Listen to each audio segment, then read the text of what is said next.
Family के taunt, दोस्तों के taunt, self doubt, depression, marks नहीं आ रहे, पेपर इजी नहीं जा रहा, कितना भी पढ़ लो तो मार्क्स। देखो एक साल में उसके साथ बहुत कुछ होता है, उसकी फैमिली के एक्सपेक्टेशन होते हैं उससे, सारी की सारी चीजें वो फैल गया होगा। इतना वो पहले क्वेश्चन पे गए हुए, ये कहाँ से आ गया, पहला क्वेश्चन नहीं छूटा होगा उससे, दूसरे पर गया होगा, दूसरा सॉल्व कर रहा होगा, इतना टाइम क्यों ले रहा है, 10 मिनट दूसरे क्वेश्चन में, तीसरा क्वेश्चन, जब तक वो 10वें क्वेश्चन पे आ जाएगा तो सारा का सारा पेपर ही खत्म हो जाएगा। तो इसमें आपके बच्चे की गलती नहीं है, उस ईगो सेटिस्फेक्शन वाली डे की गलती है। हेलो माय डियर फ्रेंड्स, मेरा नाम है Vishal Sangole, first year student in Tamil state medical university Russia. तो आज का हमारा टॉपिक है जो एनटीए ने मेरे भाई और बहनों के साथ किया है वो क्या सही है। तो चलिए शुरू करते हैं। शुरू करने से पहले अगर आपने आपके बड़े भाई के चैनल को सब्सक्राइब नहीं किया होगा तो फटाफट से सब्सक्राइब करके आना। चलिए, तो मैं बात करने जा रहा हूँ नीट 2025 का पेपर। क्या वो पेपर इतना टफ आना चाहिए था? क्योंकि जब मैंने पेपर के बाद जब रिव्यू देखे इंडिया के टॉप फैकल्टीज के, जैसे कि अलग पांडे सर हो गए, यमार सर हो गए, उनका मैंने वीडियो ओपन किया कि वो क्या रिव्यू देते। भाई साहब इतना पेपर टफ आया था कि जेई मेल से 10 गुना टफ, इतना पेपर टफ। और मुझे एनटीए वालों एक बात बताओ कि जेई का, नीट का पेपर जेई से इतना टफ कब से होने लगा? आप खुद आलोक पांडे सर के और एमआर सर के वीडियो देखिए, अब देखिए।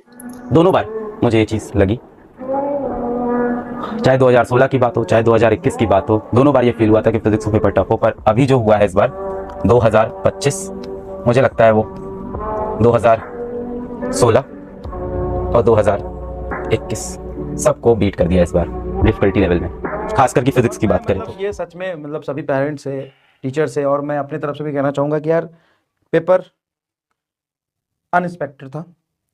और ठीक है, पेपर बनाने में जो चीज़ें करी गई है वो एक्सपेक्टेड नहीं थी कहीं से भी कहीं तक। और जैसा 24, 23, 22, 21, 20 का पेपर है उससे एकदम ही अलग लेवल का पूछ लिया, जैसे आज तक नहीं आए। सबसे टफ पेपर में आप इसको काउंट कर सकते हो। तो देख लिया आपने कितना टफ पेपर था, खुद आलोक पांडे सर ने बोला इस पर। तो क्या ही बोलो यार इस पर कि नीट के बच्चे पर क्या बीत रही होगी इस टाइम पर, जिसने जेई मेंस के पेपर को टक्कर दी। उसने नीट का पेपर तो दिया ही नहीं, मैं खुद बोल रहा हूँ, क्योंकि बायोलॉजी का देखा मैंने पेपर खोल के तो लेंदी था बायोलॉजी, इट्स ओके, केमिस्ट्री लेंदी था। लेकिन जब फिजिक्स का पेपर देखा ना, मैंने बोला है इतना पेपर, अबे एक क्वेश्चन में सॉल्व करने के लिए बैठा 5-10 मिनट लगे मुझे पेपर सॉल्व करने के लिए एक क्वेश्चन में। और उसने तो आलोक पांडे सर ने तो खुद, बीएम सर, आपको बीएम सर पता हो गया, आइलैंड के हेड, उन्होंने खुद वीडियो में बोला है कि अगर ये मैं पेपर टीचर को भी दे दूं ना तो उनको भी सॉल्व ना हो जाए, इतना टफ पेपर। तो मुझे सीधा क्वेश्चन है, इज दैट फेयर एनटीए? यही मेरी हेडलाइन है। क्या बच्चों के साथ क्या करना चाहते हो आप, क्या आपका मोटिव क्या है? मुझे पता चल गया कि पिछले बार जो आपके साथ हुआ था ना, आपने पेपर इजी लगाया था, पेपर इजी मैं किया था और फिर आप पर केस हो गई थी और बच्चों ने आप पर इल्जाम लगाए थे। तो इसकी वजह से आप क्या कर रहे हो कि बच्चों को इस बार नीचा दिखाने के लिए, हाँ मेरे वर्ड्स में रिपीट करता हूँ, नीचा, आप नीचा दिखाने के लिए जानबूझ के टफ पेपर आपने यूज किया है। इतना टफ पेपर नीट का कभी नहीं होता है। और आपके ईगो सेटिस्फेक्शन की वजह से बच्चों के ऊपर जो बीत रहे ना, वो आप सोच भी नहीं सकते, क्योंकि आपके ईगो सेटिस्फेक्शन के चक्कर में बच्चों के क्या लॉस हुआ ना आप नहीं सोच सकते, क्योंकि उन्होंने 1 साल मेहनत की थी इसके ऊपर। और 1 साल ये क्या खाने का या हलवा बिलवा नहीं होता है 1 साल। आपको नहीं पता कि उस 1 साल में बच्चा किस किस दौर से गुजरता है। फैमिली के टॉन्ट, दोस्तों के taunt, self doubt, depression, marks नहीं आ रहे, पेपर इजी नहीं जा रहा, कितना भी पढ़ लो तो मार्क्स कम आ रहे। उसके बाद भी बच्चा पढ़ता है, मेहनत करता है, मार्क्स लाता है 550, 600, और आपके जैसे पेपर निकालते हैं टफ और उसमें फेल हो जाता है। यही यही रियलिटी है। देखो 1 साल में उसके साथ बहुत कुछ होता है, उसकी फैमिली के एक्सपेक्टेशन होते हैं उससे, सारी की सारी चीज़ें वो फेस करता है। अब ये सबसे बड़ा मुझे हार्ट ब्रोकन तब लगा जब वो बच्चा गया होगा नीट के एग्ज़ाम हॉल में, गया होगा कि सही है मैंने साल भर पढ़ाई कर ली है, मेरा अच्छा स्कोर आ रहा था साल भर। अब एग्ज़ाम हॉल में एंटर करता है फुल कॉन्फिडेंस के साथ कि इस बार तोड़ दूंगा, मेडिकल कॉलेज मिल जाएगा और मेरे माता पिता खुश हो जाएंगे। वो एग्ज़ाम पेपर में बैठता है, उसको पेपर मिलता है, केमिस्ट्री में पहले बायो सॉल्व करता है, हर स्टूडेंट पहले बायो सॉल्व करता है, फिर वो केमिस्ट्री पर जाता है। और जब वो फिजिक्स पर गया होगा, रिपीट, जब वो फिजिक्स पर गया होगा इतना वो पहले क्वेश्चन पे गए होगा, ये कहाँ से आ गया, पहला क्वेश्चन नहीं छूटा होगा उससे, दूसरे पर गया होगा, दूसरा सॉल्व कर रहा होगा, इतना टाइम क्यों ले रहा है, 10 मिनट दूसरे क्वेश्चन में, तीसरा क्वेश्चन, जब तक वो 10वें क्वेश्चन पे आ जाएगा तो सारा का सारा पेपर ही खत्म हो जाता है। और उसके मन में तब आता है, अब बाहर जाके माँ बाप को क्या मुंह दिखाऊं, ये उसके मन में आता है उस टाइम पर, क्योंकि उसके माता पिता 3 घंटे से इतने धूप में 40 डिग्री धूप में खड़े होते हैं, और वो जब बाहर जाता है तो उन माँ बाप को क्या मुंह दिखाए। और वो खुद सेल्फ डाउट में होता है कि अब मैंने तो पढ़ाई की थी लेकिन इतना टफ पेपर कैसे आ गया, और कोई अंडरस्टैंड करेगा या नहीं करेगा। जब वो पेपर दे के जब उठता है ना, और सब जा रहे होते, सब बच्चों को देखता है, सबका हो गया होगा लगता है, और अपने पेरेंट्स को देखता है, और उसके पिता जब उसकी तरफ देखते हैं एकदम होप से, इस बार मेरे बच्चे ने कर लिया होगा, एकदम ऐसे स्माइल करते, और बच्चे के मन में आता है मेरे पापा को मेरे से इतनी उम्मीद थी और मैं नहीं कर पाया, मैं नाकाम हो गया इस बार भी। तो उस बच्चे पर क्या बीतती होगी उस टाइम पर, ये आप सोच नहीं सकते, क्योंकि ये मैंने खुद फील किया है ना। ये आपको अब लग रहा होगा कि ये इमोशनल कुछ नहीं है, जो फील किया है, एक्सपीरियंस है, वो बोल रहा हूँ। एज ए नीट एस्पिरेंट, मैं भी नीट एस्पिरेंट, नीट की एग्जाम दे चुका हूँ। तो यही कि एक बच्चा बहुत तकलीफों से गुजरता है। मेरे को खुद एनटीए से, अब एनटीए पर गुस्सा आ रहा है कि ऐसा क्यों किया एनटीए ने, अपने बस ईगो सेटिस्फेक्शन के लिए।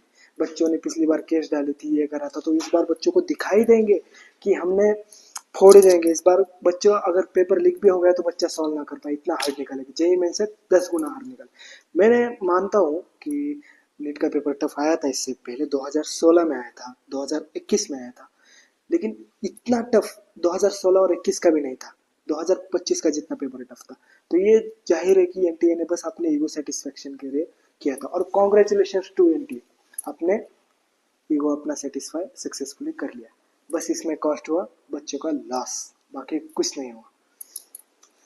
तो यही बोलना चाहता हूँ, और मेरा मेन मैसेज पेरेंट्स के लिए कि देखिए, आपके बच्चे ने बहुत ट्राई किया, साल भर आपने देखा होगा कि कितनी मेहनत की, कितना घर पर बैठा, हर बार प्रैक्टिस की, हर बार टॉन्ट सुनकर भी। कैसा होता है बताइएगा पेरेंट्स, आपको बताए आप टॉन्ट देते हो और बच्चा सुधर जाएगा, पढ़ने लगेगा, ऐसा नहीं होता। जब आप टॉन्ट्स देते हो ना, तब जब आप टॉन्ट्स देते हो ना, तब बच्चे रूम पे जाता है, अपने एनसीईआरटी खोलता है। जब एनसीईआरटी पढ़ने बैठता है ना, तो उसका एक आंसू का बूंद उस पर गिरती है, वो आंसू मतलब रोते रोते हुए एनसीईआरटी पढ़ता है, ऐसे होती है उसकी हालत। इतना उसका टॉन्ट पर आपका अफेक्ट होता है उसका, इतना आप टॉन्ट देते हो उसको। तो इतना टॉन्ट देना जायज़ नहीं है, कम करिए वो टॉन्ट देना।